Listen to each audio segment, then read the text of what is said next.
Sen niye ayakkabın yoksa ayağında? Git giyin. Ben nerede hara koymuşam? Hara koymuşam?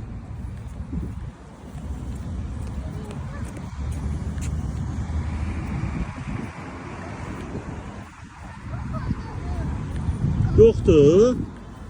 Yoktu. Qadın ayaqqabısız. De oradadır. Bana bak. De orada. Bana bak. Gel buraya. Gel. Senin haberin yoktu, ayakkabın yoktu ayağında.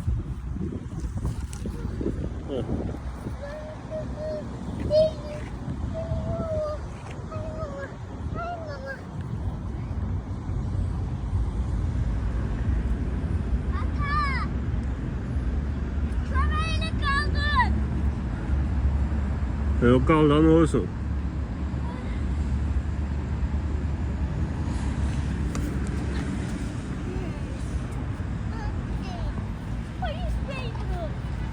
Eleme, koy yerine.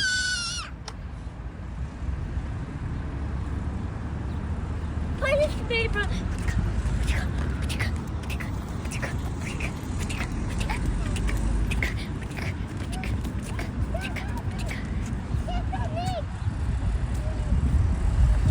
Kepenek gördü. Maşını götür gel. Ha? Maşını götür gel. Maşınla. Polis maşını. Hani kepeneği?